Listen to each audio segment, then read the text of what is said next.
most of these resistant hypertension can easily be managed by adding a simple drug, which is spironolactone. That's when you need to think about therapy like spironolactone or Aprocitentan. What is emerging is Aprocitentan in resistant hypertension. So this is a subgroup of therapy which has come in a big way. What happens if the patient gets a severe sepsis in between? What if he gets an allergy? So those questions were being answered. Probably soon you'll have injectable once a 6-month kind of a drug coming for anti-hypertension.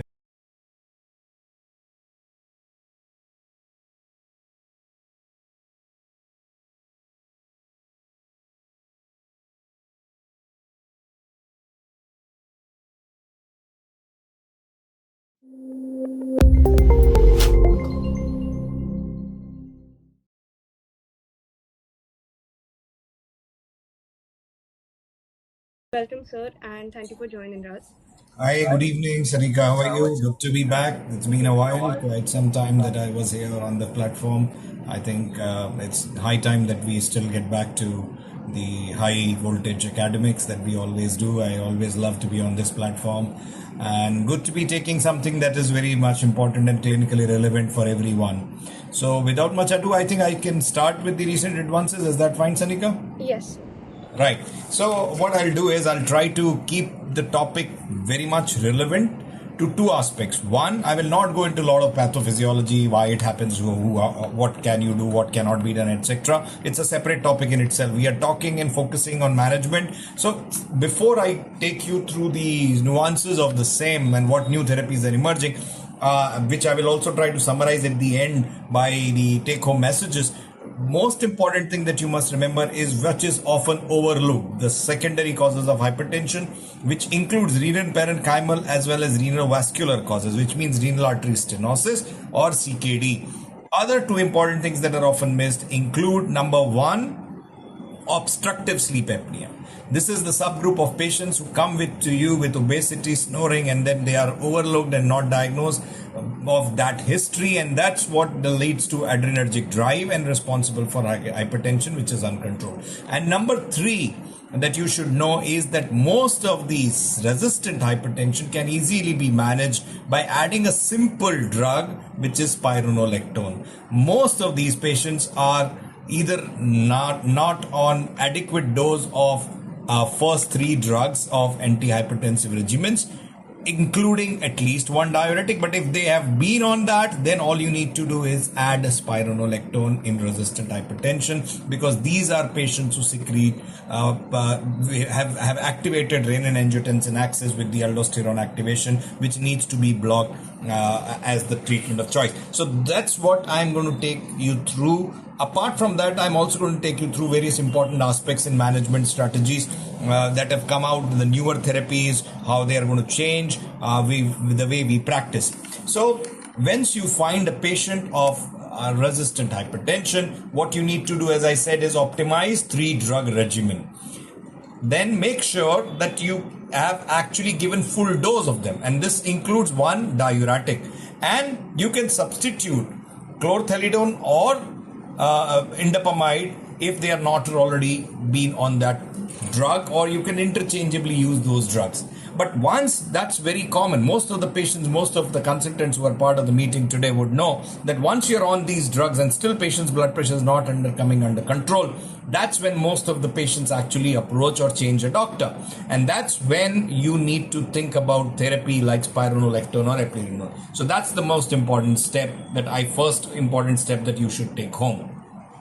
Once that is there, taken care of, the next thing that you need to watch out is the heart rate. If the patient's heart rate is more than 70, the next line is beta blocker. So as you know, first you choose ACE inhibitor or ARB, calcium channel blocker, and a diuretic. Full dose, not working, change the diuretic and add a spironolactone as well. Not working, come and add beta blocker if the heart rate is more than 70. Still not the target is reached, then you can choose and come in with newer drugs, which include either hydralazine or isosorbate dinitrate combination, mononitrate combination with it. And you can also think of other drugs like minoxidil, centrally acting drugs like clonidine, alpha blocker, etc. So very important aspect in management, as I was stressing, is the role of mineralocorticoid receptor antagonist in resistant hypertension. This is something people give a lot of drugs. They jump to tablets like Arcamin, but they don't use spironolactone. That's the problem. That's where most of the resistant hypertension are actually missed and undertreated and end up on getting a resistant so-called false definition. So start with spironolactone 12.5, just 25 ka tablet half a day, and you can go up max 50. You don't have to go like the dose that you use in cirrhosis, 400 milligram, etc. Just very low dose, 25 milligram. Of course, you can get gynecomastia with that or erectile dysfunction, in which case the other alternative is eplerenone, which is less potent, and you will have to start with eplerenone with a higher dose of 50 milligram, and you will have to go up to 100. It does not cause adverse side effects, but you need to go and check for potassium every 4 weeks after the titration, and 2 weeks if the patient has higher potassium level, especially in patients who are CKD or other RAS inhibitors. Now, what is new? Once you have done all this, you've given beta blocker, you have given 3 drugs, that is calcium channel blocker, diuretic, and ACE or ARB, and you have also added MRA. And still the patient's blood pressure is not under control. There are new therapies that are emerging. If you have exhausted your upcoming kind of drug, the first new therapy that has emerged and which was published at the recent ACC is dual endothelin receptor 1 blockade with what is called as Aprocitentan, which is used in resistant hypertension. So we know that endothelin antagonists have been used in pulmonary hypertension. Now they found out that endothelin receptors are also present in systemic circulation, and they can also be targeted for control of blood pressure using therapy like Aprocitentan, which is a drug which affects the endothelin 1 rather than endothelin B or A, the way we categorize. Similarly, this receptor antagonism can be effective in treatment of blood pressure. You can pinch and actually zoom in to see what does its effect are. You can see the various levels where it acts. You have various salts like sparacentan, bosentan, ambrisentan, mesicentan, which have been used in pulmonary hypertension. Sparacentan is being used in focal segmental glomerulonephrosclerosis.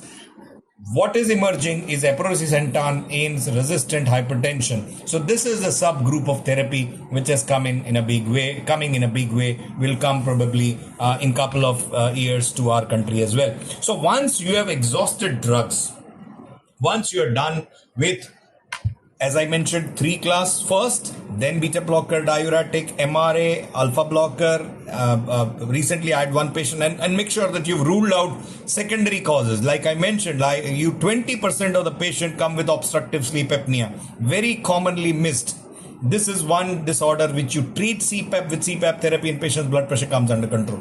Once you've looked at into those aspects, and I'm not here to investigate resistant hypertension, today's focus was to dedicatedly teach you and discuss with you what drugs and what management strategies can be done. That's why the topic was only management of resistant hypertension. I'm not taking and just covering those aspects separately.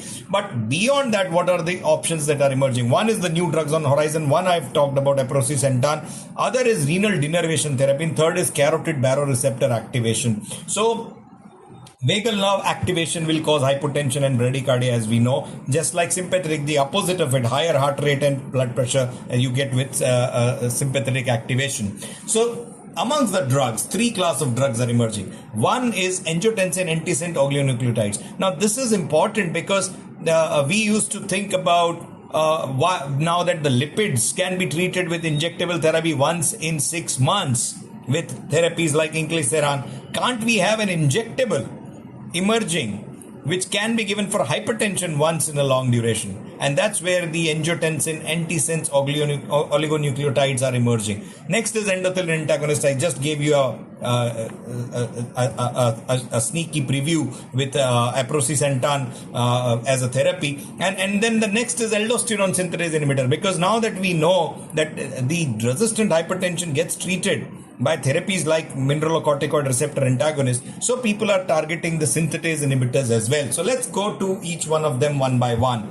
First drug is Zilbesiran. So Zilbesiran, serans are basically silencer RNAs. That's how you should remember, the inclisiran. So same way you have Zilbesiran. So which is investigational, of course. There is undergone phase 2 trials now. It interferes with the silencing RNA covalently injected to N-acetyl glucogalactosamine ligand that binds with high affinity to the hepatic acyloglycoprotein receptor, which is designed to specifically reduce hepatic angiotensinogen mRNA levels, which would lead to reduction in production of angiotensinogen itself. So instead of blocking at the receptors, you are just targeting the way you target in lipids. You want to remove LDL by giving therapies like inclisiran with upregulation of ligands of LDL receptors, and then take it away, the circulating LDL. Same way here, you are targeting much above. You are trying to block the angiotensin generation itself,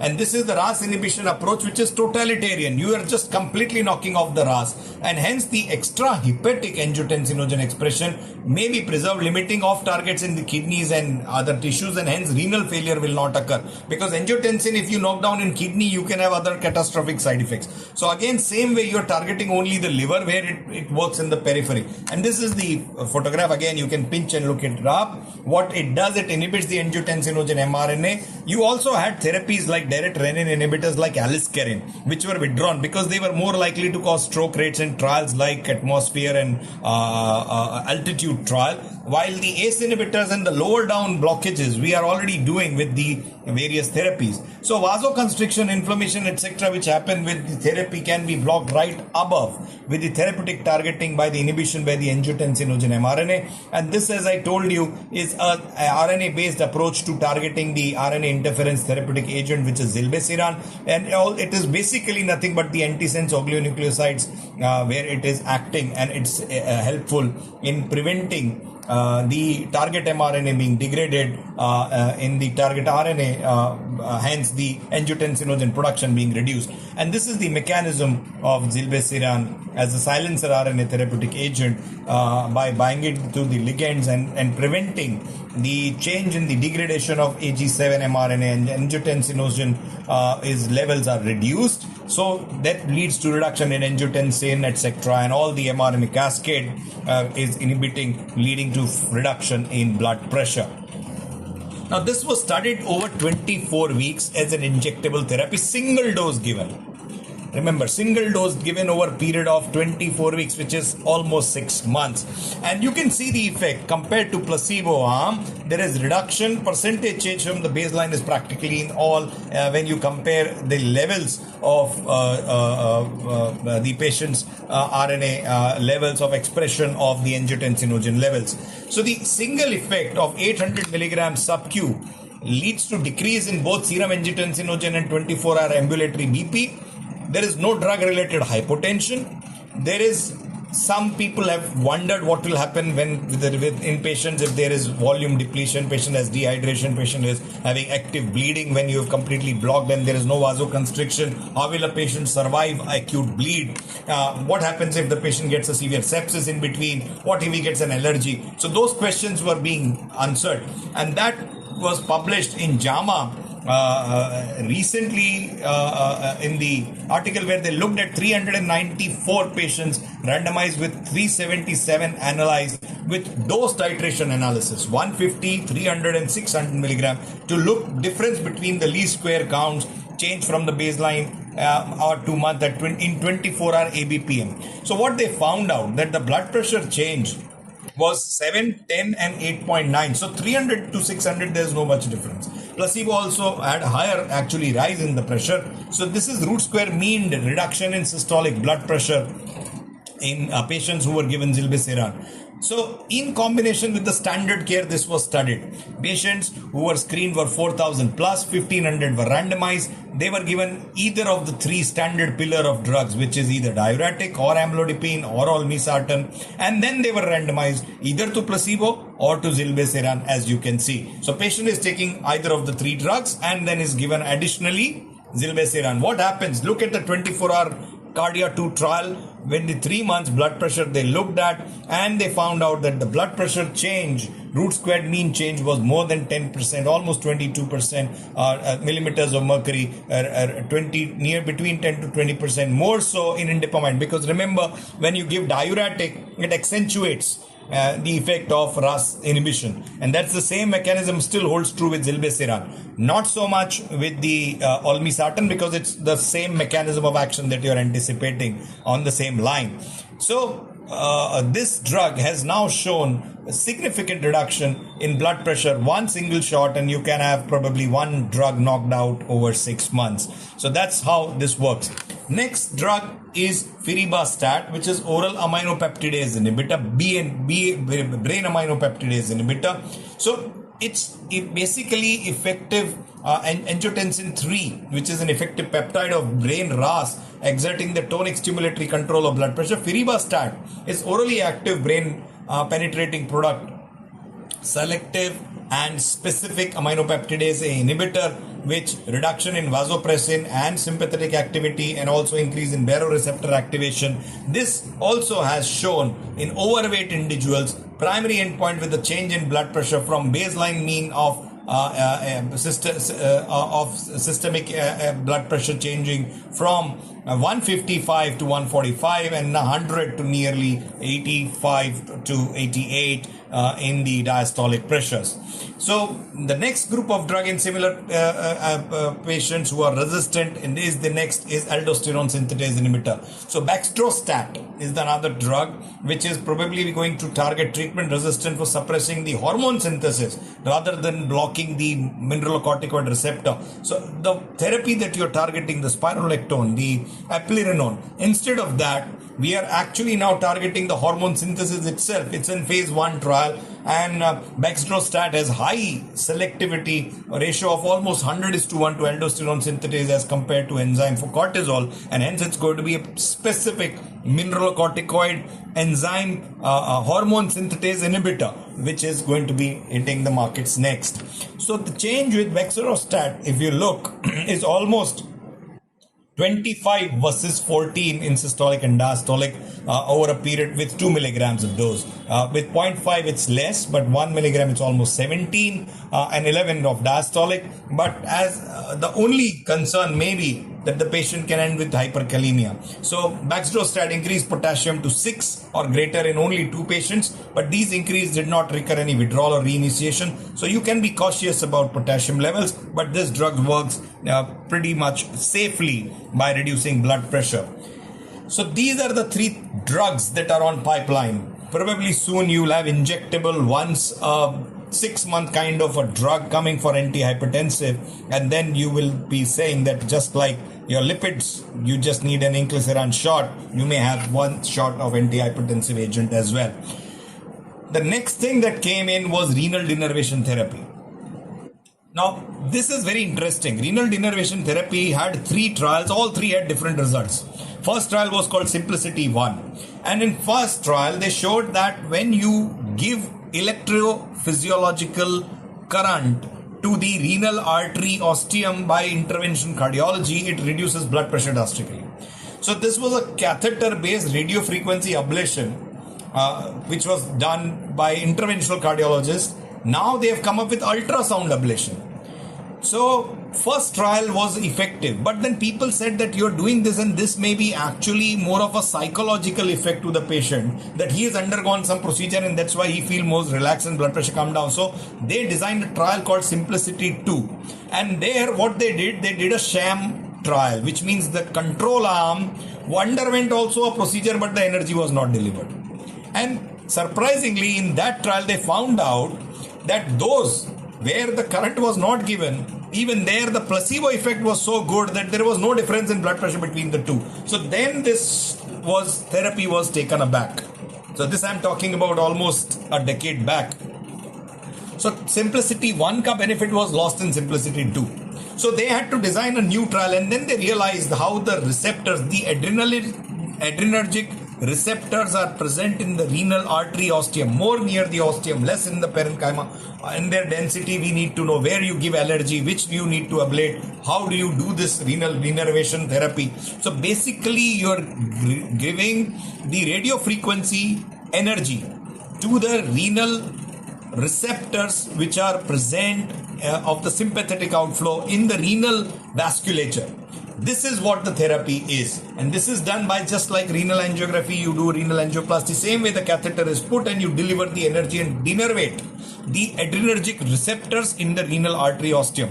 So then they did the phase 3 trial, the Simplicity 3 trial, the third trial, and they found out that it does make the effect, but the effect is not acute. Acute effect is only placebo.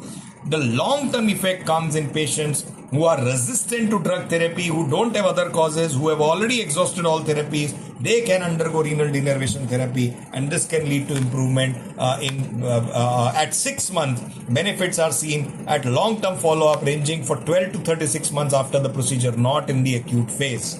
So this was the Simplicity 3 trial. As I told you, first randomized sham controlled RDN therapy, which was after it had failed. Then they underwent another trial. As I told you, they designed it to 2:1 ratio. SAM procedure also done. At 6 months, the reduction was 14 versus 11. No significant difference, but at 12 months, this was significant. Another therapy that is emerging is baroreceptor activation therapy. This is used in depression, refractory seizure, and they are FDA approved therapies. You put a pacemaker and connect it to the vagus nerve in the neck. You require a vascular surgeon to come and help you. So this, like a pacemaker, cardiologist puts a pacemaker kind of a thing and you connect it to the vagus nerve. What it does is, by activation, the current is sent to the brain and you improve depression. But if you reverse the direction, you put that current towards the heart, then it may work for heart failure. That is where I did my first vagal nerve stimulation device in heart failure. And now that is a proven FDA approved therapy where it is called as BAT therapy. So that is used in heart failure in narrow QRS complex, but it is also being investigated in resistant hypertension. So you put a device, connect it and give current to the vagal nerve and stimulate the vagal receptors by a pacemaker with an impulse is given every 15 seconds and then a pause. Lot of people talk about renal angioplasty. That if there is renal artery stenosis, put a stent and maybe blood pressure will go. There have been a lot of trials done in renal artery stenosis. Now we clearly know it does not work that much in renal hypertension. Only proven indications right now for renal angioplasty are: 1, bilateral renal artery stenosis with flash pulmonary edema refractory to drug therapy. If you have that thing, that's when you can try to preserve the kidney by putting a stent. Otherwise, for blood pressure control, it does not work. A lot of trials have been shown that renal angioplasty is not. If you want to do a procedure in the renals, I think you will not be putting a stent. What you need to do is a radiofrequency ablation. So resistant hypertension, if you look at the rational importance, is to understand the associated adverse outcome with non-resistant hypertension. Lot of times there are patients who don't take drugs and you call them resistant. They are resistant to medicine, not to hypertension. So non-adherence to the therapy has to be ruled out. That is number 1. Number 2, white coat hypertension. In India IBPM study, which I was also part of, we found out that almost 30% of the patients are either falsely treated or not treated, which means 19% of patients, they have masked hypertension. You take ABPM, they will be picked up in your clinic, their blood pressure may turn out to be normal. And in almost 11% of the patient, they may have white coat hypertension. Means blood pressure is high in your chamber, but at home the pressures are normal. So this difference is something that cannot be otherwise found out unless you do a home blood pressure measurement in these patients. So exclude non-resistant, non-adherence to therapy. Look out for white coat hypertension. Look out for masked hypertension. Make sure you're giving proper drugs. Make sure you're giving all 3 pillars of resistant hypertension before you stamp it. So make sure you're giving full dose of those drugs. Have you given diuretics or not? And if you've given, can you change and look at with the other drugs? Have you then added up an spironolactone like a drug, MRA antagonism, and have you exhausted? That's when a resistant hypertension will come into picture. Lot of times undertreated, inadequately consumed drugs, white coat hypertension, masked hypertension, and non-usage of diuretic and MRA antagonism are the reasons why you have resistant hypertension. And as I said, you may have other causes like obstructive sleep apnea, which is often missed. So standard regimen, as I told you, is ACRB plus CCB plus thiazide-like diuretic.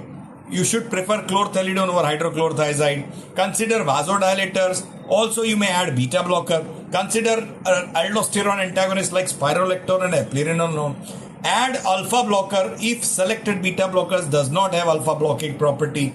And you can add vasodilator like minoxidil, like hydralazine, or adding a centrally acting drug like clonidine or what you call as arcamin, etc. Once you've exhausted all this, that's when the question of resistant hypertension comes. So a lot of times in my practice, when I see patients who come to me, sir, BP control nahi hota hai, by doing this, I'm able to manage 90% of the patients. I don't have to talk to them about renal denervation or carotid receptor. Most of the times the extensive workup is also important. You need to do serum metanephrine. One of the patients I found out to have pheochromocytoma. One of the patients we found out to have adrenal hyperplasia, adrenal adenoma. So that workup is also important, which I have not included here, but that also constitutes almost in 10 to 20% of patients, secondary hypertension may be the cause. So, but remember, as I said, the 80% of resistant hypertension are the category of others rather than secondary hypertension, which need to be taken care of. So thank you very much. I have summarized you and taken you through the recent advances. Advances, to summarize, I told you 3 modalities. In 3 modalities, newer drugs. In newer drugs, there are 3 classes of drugs. Amongst the 3 classes, sorry.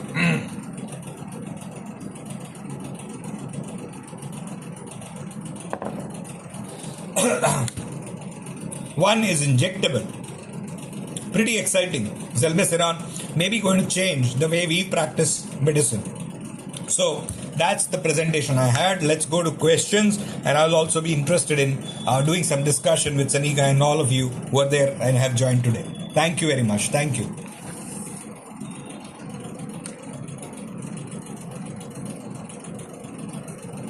Hello, sir. We have a few questions in the comments. I'll take them one by one. The first question is, sir, what is your opinion on FDC in the treatment of resistant hypertension? So Dr. Narendra Patel has asked, what is your opinion on fixed dose combination in treatment? Very good question. So what it does is it takes care of pill compliance. When you come with a fixed dose combination, you give patients 3 tablets versus 4 tablets versus 2 tablets versus 1 tablet. There have been a lot of studies which have shown that if you reduce the number of pills, the compliance goes up. And when the compliance goes up, the drug-resistant hypertension disappears. Sorry.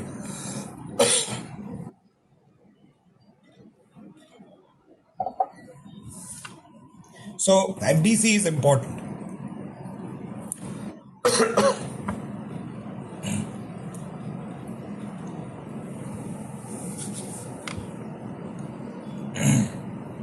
Yes, sir.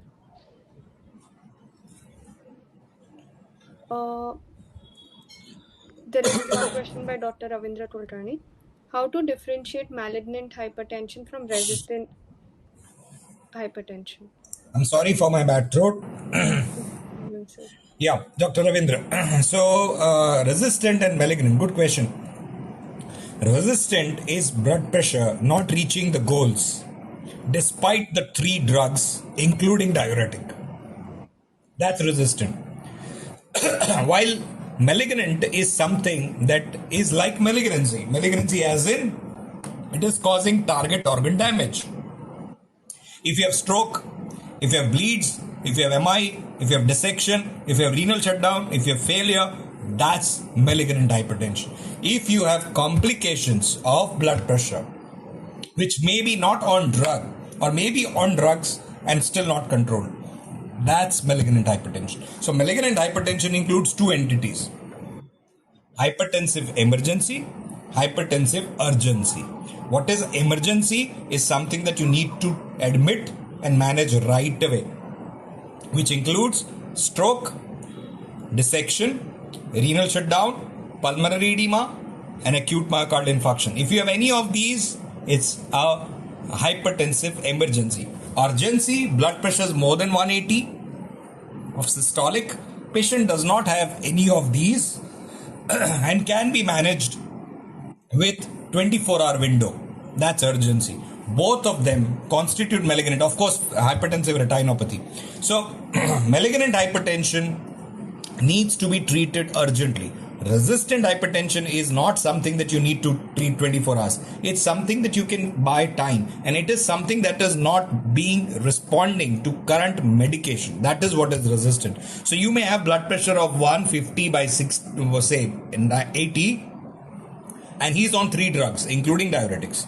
He would qualify as resistant hypertension but not malignant hypertension. And you may have a patient who's first time coming to you, his blood pressure is 170 but has got an acute stroke.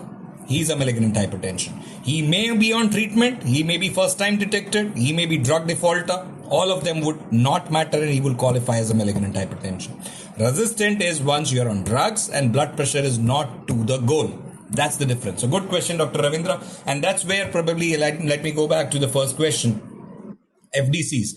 FDCs improve the compliance, and hence with the drugs, when you have to give fewer pills, these patients would take it longer and hence are less likely to get a rise or resistant or malignant hypertension.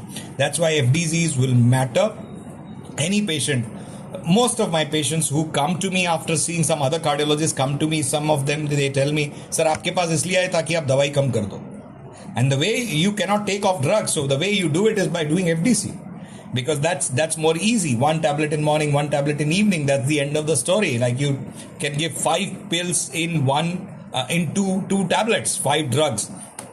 For example, ARB, CCB, and diuretic in 1 pill, beta blocker as the second one, or an alpha blocker, beta blocker type of a dual acting carbidiol like of a drug in a sustained release preparation as the second. So you're done with all drugs in one go. You don't need to actually give 5 tablets to this patient, and that saves not only money and the stress that the patient may BP ki 5 goli leta hu types of stress, but also the chances that he may skip out it is less. Only problem is he misses 1 pill, he misses 3 pills. He misses 3 drugs. That's one problem. But various studies have shown that if the number of tablets are few, the likelihood that he misses out on drugs is less compared to number of pills if they are more. And hence FDCs are good and here to stay. Only thing is it has to be rational, combining the proper adequate dosages rather than 2 small dosages of 3 drugs. It should be adequate dose of at least 2 drugs and third maybe half kind of a thing.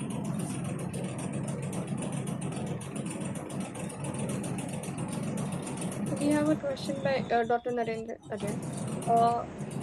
Is it safe to give Zilebesiran in alcoholic hypertension? Good question, because he thought of the hepatic receptor regulation. So yes, I mean cirrhosis was not studied, but alcoholic liver disease, if you talk again, it was not studied. But alcoholic patients, yes, it was studied. There's not a problem with that because in US practically the volunteers or where the drug has been studied in Europe, most of the patients do take social amount of drinking along with them. So it's not a problem with alcohol, but we don't know whether you can give it in patients with cirrhosis or alcoholic liver disease.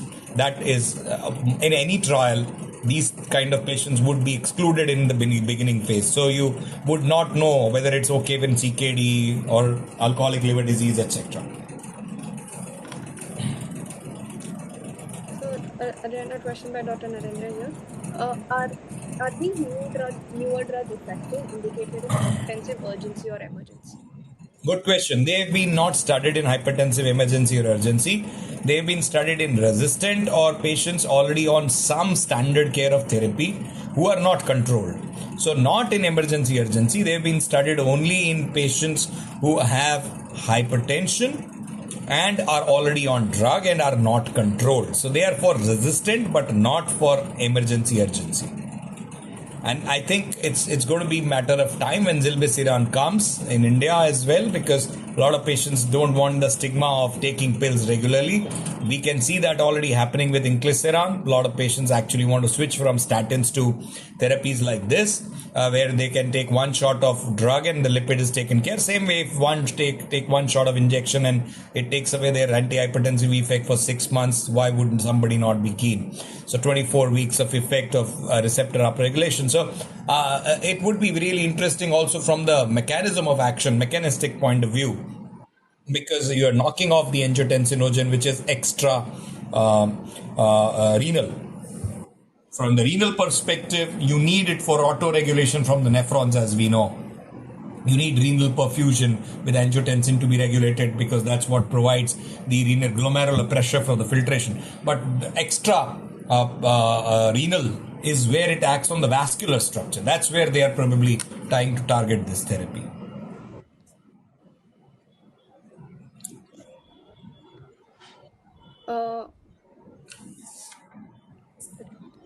Dr. Gulam is asking how long 3-drug therapy is given and waited to describe it as refractory. Very good question. So you start the drug and the blood pressure may not come down immediately. So Dr. Gulam is right that in these patients, you need to give 4 to 6 weeks of therapy before you can actually call them to be refractory or what you call them as resistant. So 3 drugs, full dose. If the patient is very high, of course, then you do not have to wait for the 3 drugs for 4 to 6 weeks. But normally, you need to give the full dosages of 3 drugs, including a diuretic. And if in 4 to 6 weeks the blood pressure is not reaching the goal, you would call it refractory hypertension. There is another question here by Dr. Bharabhushan. Does potassium level change the antihypertensive to be prescribed? If you could Yes, Dr. elaborate on that. Bharat, very good question. So potassium is an important predictor of how aldosterone is acting at that level in the body with relation to your renal activity as well. So for patients whose potassium levels are high, you would not be targeting the RAS pretty much because that means that the kidneys are also getting altered by the RAS pathway and are not able to adequately throw out the potassium that it should otherwise be able to do. So if you are going to chase it further, it may cause hyperkalemia. But remember that in patients with normal EGFR, EGFR up to 60 at least, the potassium is not a problem of diet. It's not a problem of blockage. It's a problem of renal clearance. So as long as the EGFR is preserved, potassium is not a problem. Most of the times the kidney will be able to handle it and throw it out. It's only when the potassium starts going up when the EGFR starts going down, unless you are taking too much of high amount of potassium in your diet. So most of the time, the potassiums would be managed well with the drugs if the EGFR is not low, and sometimes they now even recommend, because most of these drugs, it's a balance between the kidney preservation and the potassium, that drugs that actually increase potassium are also nephroprotective. For example, ARBs. So even if the EGFR is low, you would give ARB or ACE inhibitor to them, keeping an eye on potassium so that you can give benefit of nephroprotection without a hyperkalemia of the roof. So as long as EGFR is okay, don't worry. But if the EGFR is low, keep an eye on potassium and still try to give nephroprotective agents. That is what it means. Most of the trials have looked at potassium levels of more than 5 as a cutoff to start. But once the patient is on drugs and the potassium starts rising, keep an eye up to 5.5. Most of the trials have allowed the patient to be continued on the therapy. If it goes above, then probably you will have to either reduce the dose, make it half, or maybe you'll have to stop and change to some other drug. So that's how most of the titrations are done. That's how we do even for our knees now in heart failure. That with the potassium levels are baseline okay, there's no problem. If the potassium level starts going up, keep an eye on potassium. And you can reduce the dose or change the drug. You can change from torsemide to furosemide, and if the furosemide is there, then the potassium levels does not rise that much because it washes it out compared to torsemide or to MRA, which you can take off and continue with an ARNI in that subgroup of patients.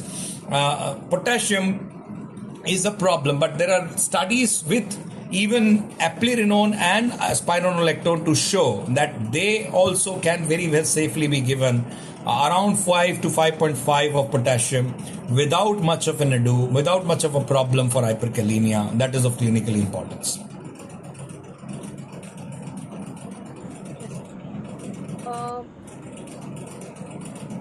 Moving on to the next question by Dr. Abhijit. Can chlorthalidone and spironolactone be given simultaneously? Yes, Dr. And Abhijit, it's a very wonderful question. We have trial called Sprint, which has been published specifically in elders, which looked at that in elders also you need to keep blood pressure below 120 systolic and it works wonders. They add life to years.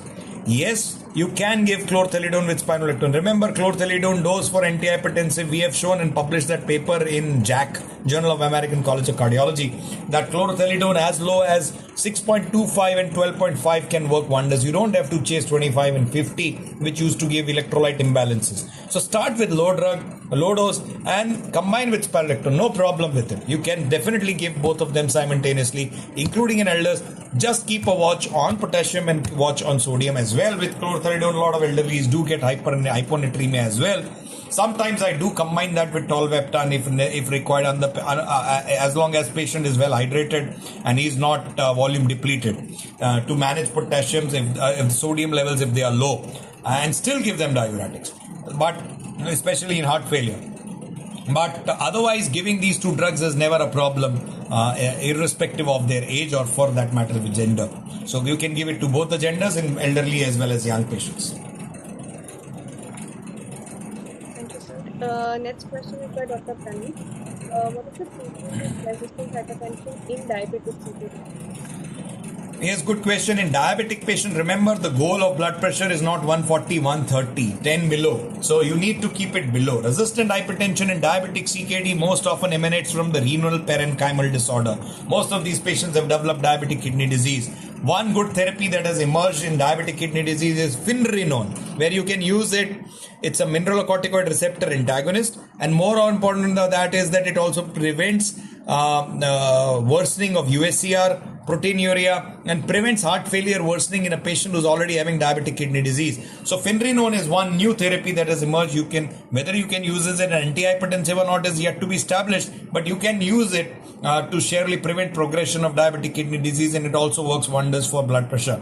Also, these patients, you need to keep blood pressure as low as possible, because there have been trials that have shown that if the blood pressure is more than 130 versus 120, even then the worsening of CKD is more if the blood pressure is 130. So below 120, 130, below for sure, 120, ideally you should try to chase and use the drugs that are possibly, as I mentioned, to use and look at potassium, and you can continue to choose nephroprotective agents in these patients as well.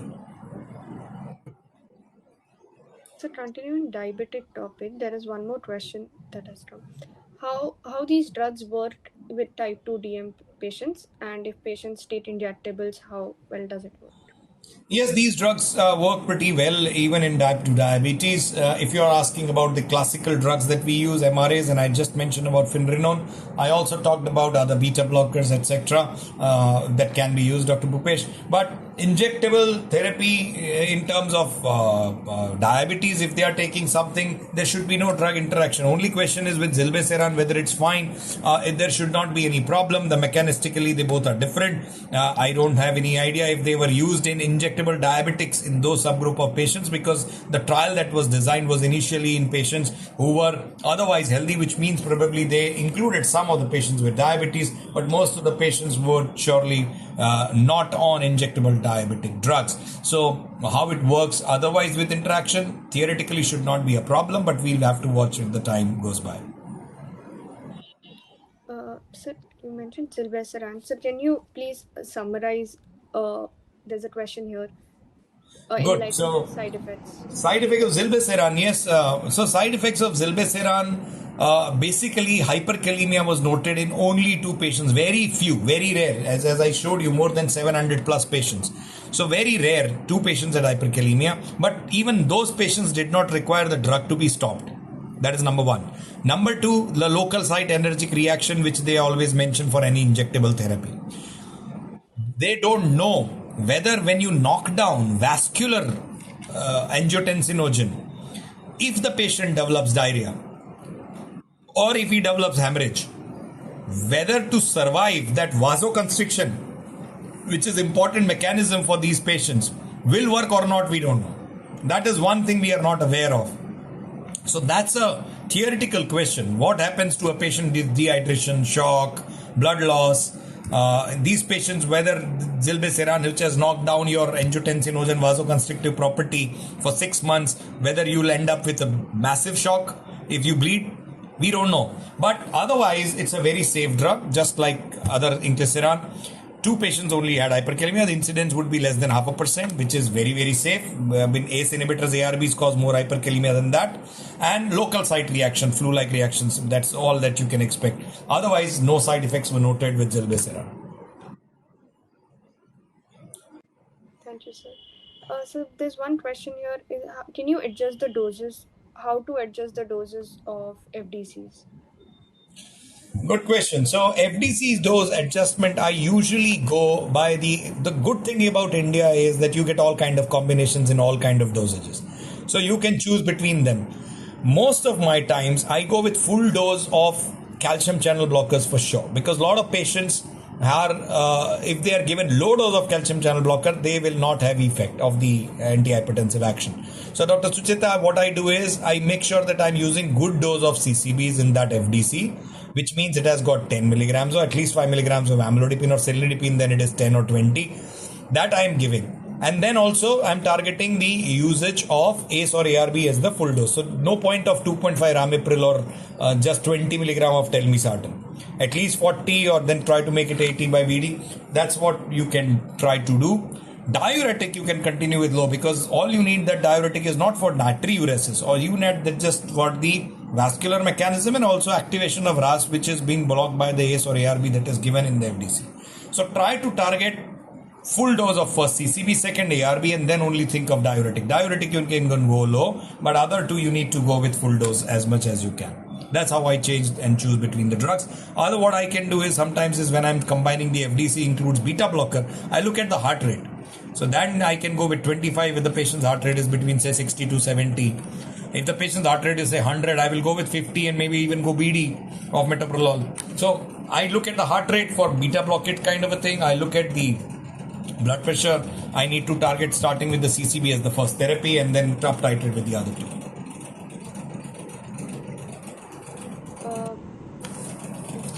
We're almost at the end of all the questions. There are just a few more. Then one, give lacilactone to neutralize. Good question. Very nice question, Dr. Veena. Lacilactone neutralizing hyperkalemia. I compared to the other traditionally available torsemide and eplerenone or torsemide and spironolactone combination, I am a bigger fan of lacilactone kind of a drug because it neutralizes hyperkalemia caused by MRA. So I classically use it. I am a bigger fan of, rather than torsemide, I use furosemide. I surely believe, because in toric study, there was a 0.7 milliequivalents of higher potassium in torsemide compared to furosemide. So you may have lesser efficacy of diuresis, but less risk of hyperkalemia, especially when you are combining with ACE, ARB or MRA or even for that matter ARNI. And the other thing is that the diuretic effect, you don't need very potent diuretic, because in the era of SGLT2 inhibitor, where you are anyway reducing the volume, using the SGLT2 DAPA or EMPA in heart failure, why you want to chase unnecessarily torsemide? So I perfectly believe that lacilactone or furosemide with spironolactone is a good choice compared to torsemide, unless you need a very potent diuresis, patient grossly edematous, ascites. That's where I use torsemide. Otherwise, I use furosemide. So continuing that, same question, similar question by Dr. Veena here. What dose of Lasix is given for urgent hypertension? Yes, Dr. Veena. So what you're asking is whether, my question would be then, whether are we dealing with a patient with what kind of hypertensive urgency? If the patient is say in pulmonary edema, you will need to give furosemide more. But if you're dealing with somebody who's come with an acute renal failure, you would not be using it.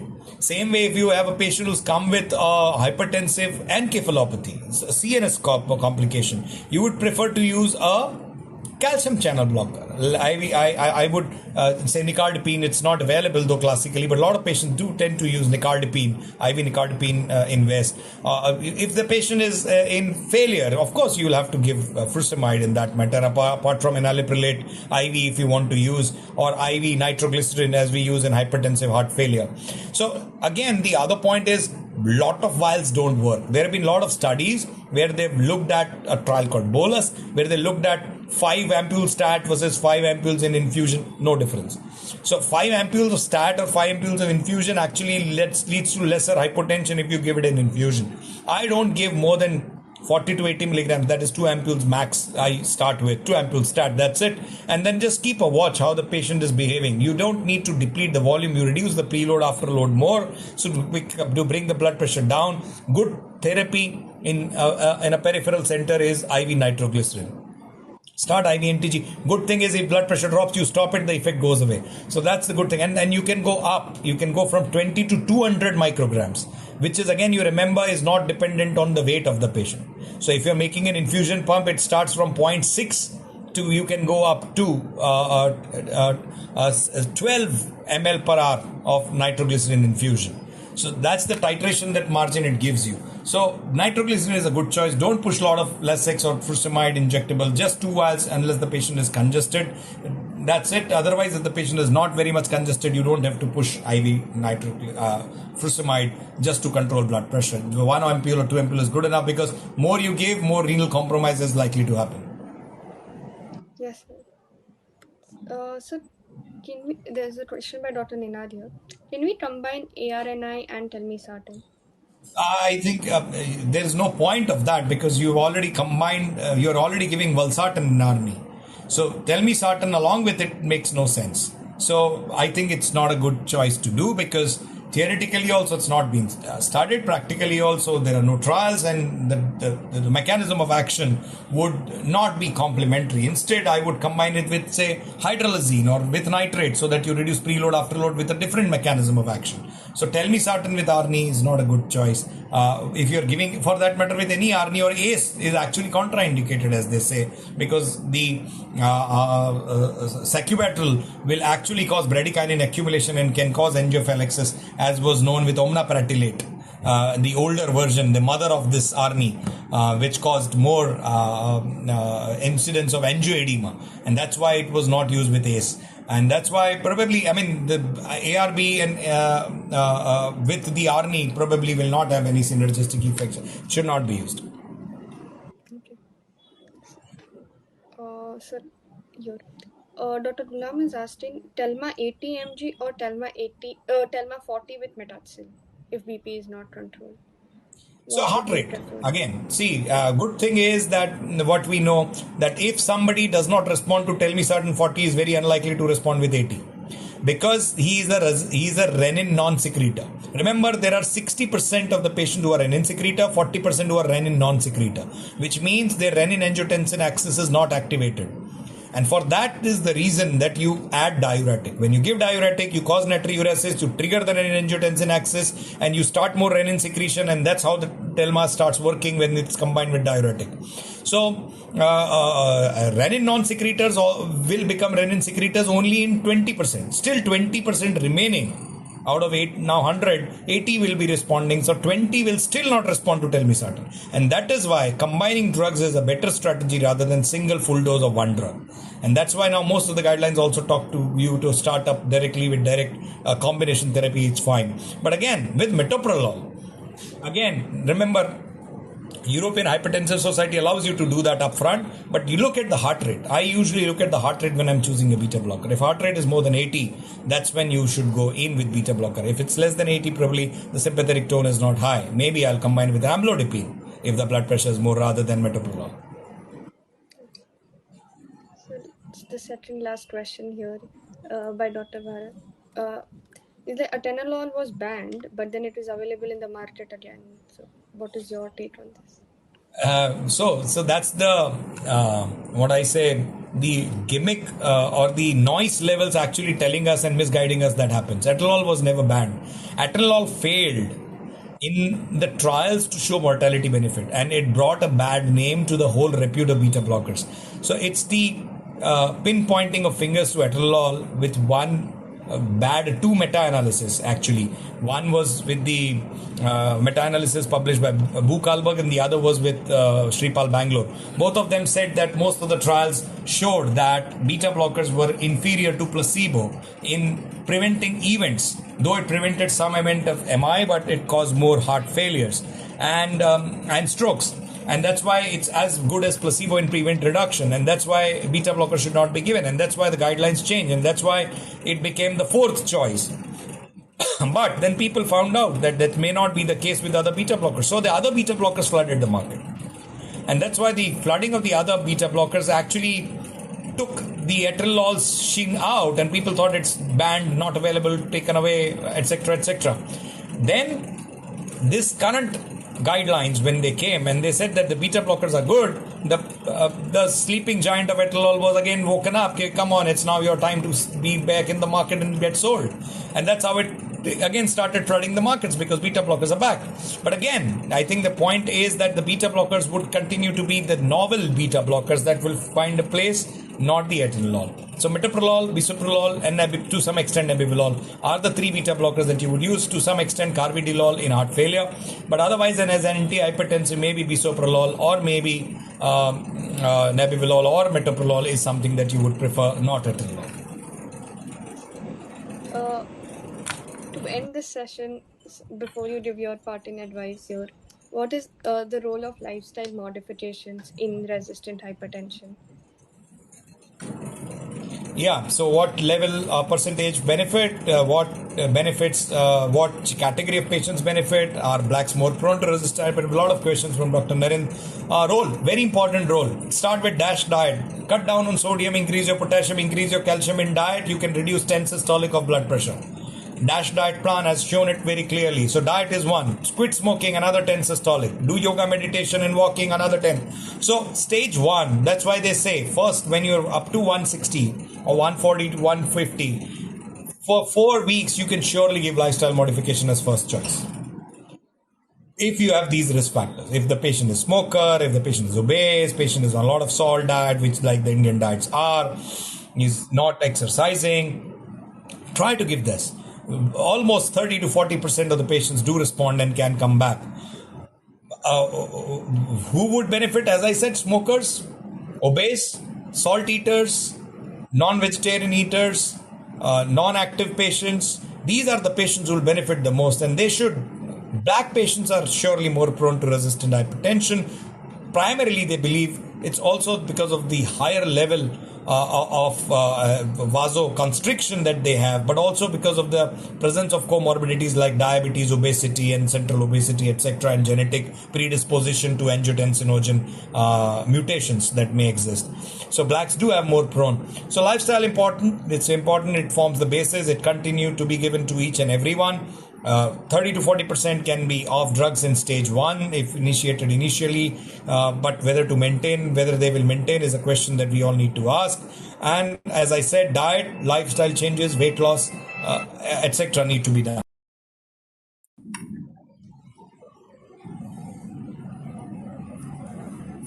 That is, I think, all the questions. And thank you so much for answering so many of our questions and queries in this session. Always a pleasure. I think I look forward to 30 minutes of presentation and 30 minutes of discussion. That's how it should be. Yes. Thank you so much, sir, for joining us today and breaking down this complex topic for us.